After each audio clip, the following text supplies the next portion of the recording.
Can you tell us a little about your career, early days, your first job, um, then and later on in your career, because you sort of spanned from the base of the mountain to the peak of the mountain. But I'm interested in knowing at different stages of your career, moments of setback or moments of feeling down, and how you manage to do that. Because in my mind, I see you as like, for me, you're a rock. I don't think I've known you for 6 years. I don't think there's ever been a day or a time that I wasn't able to get in touch with you, that I called you, that I got a sense that things are like down, because you're a rock. So like, to the same way you look at other people, for instance. I thought it was because I gave you my cell phone number. That's also right. That's also part of the issue. And it's, but I'm sure you've had bad days, and I'm sure there have been career setbacks, especially. But tell us a little bit about your career in the beginning. Go back.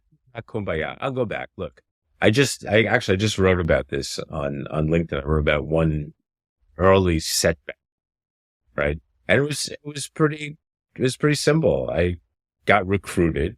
I was a kid. I'd spent a year working at Y&R. I was in the training program. It was pretty cool. How old are you at this point? 21. Maybe I was going into 22 because I'd been there a year.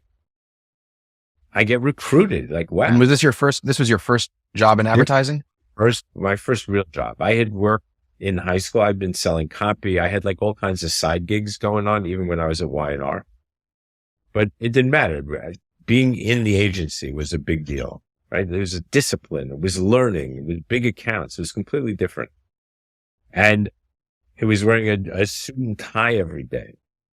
It was the discipline of how to take notes, of how to roll your sleeves up, of when to eat and when not to eat, how to go to a client meeting. It was incredible, the learning. Things I still do to this day, frankly. And at 21, you were wearing a suit and tie. Every day.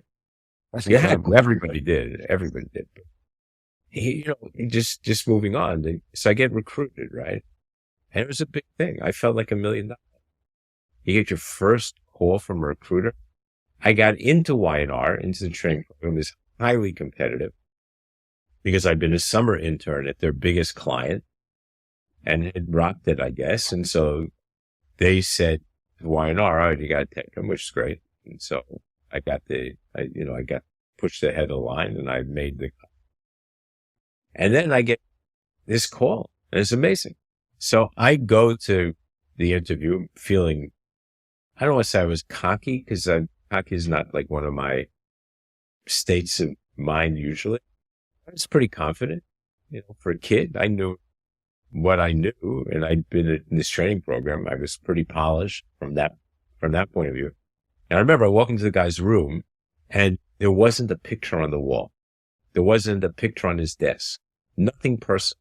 And my little cube was like a riotous place, even back in those days.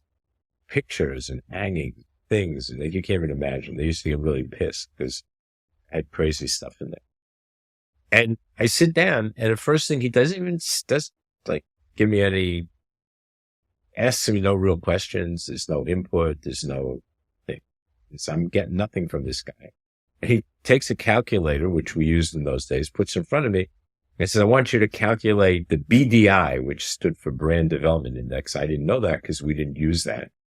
And of X, or whatever it was, whatever his brand was. It was actually Midas Mufflers. And it's like, well, gee, it's really nice. I'd love to do it. But could you tell me what a BDI is and tell me what goes into it and give me the equation and show me where I get the numbers to plug in, and I'd be happy to do it. He said, no, figure it out. At which point I got up and walked out of the room. Now, I will tell you that, my legs were shaking a little bit. I didn't let him see it. I walked out of the office, went back to my office. No cell phones in those days, so I had to wait till I got back. Called the headhunter, the recruiter, who is still to this day my friend, 40 years, 50 years later, how long. And I said to her, don't ever send me on an interview like that again. I said, I won't work with you. I won't talk to you. Don't ever send me on an interview like that again. I said it was demeaning. It was terrible. But the truth is, I was feeling demeaned. I was feeling like, holy shit, maybe I'm not worth anything. Maybe I really didn't learn anything. Maybe I'm no good. And maybe I didn't prepare. Like, what did I do wrong? I was beside myself.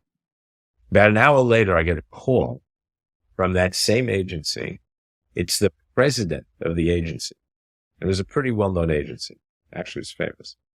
The president, he wanted to see me after work. Okay. So I go to see him. And he basically said, don't judge us by that guy. I get it. I spent an hour with him, maybe more. I left with a job that was 3 stations above the one that I had gone into. And remember, I'm just a kid that I had gone in to interview for at a way higher salary. And within 6 months, I was higher than that guy. Wow. And so what I learned from that was speak up, be confident. If you are confident, be confident. But that's a degree of confidence that most. Don't be an asshole. I think that's the biggest thing that you learn from that is, right?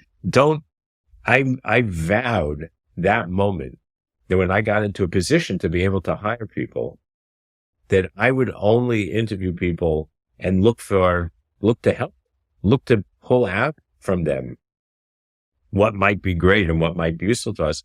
And if they weren't the right people, then just be nice about it and not to be an asshole.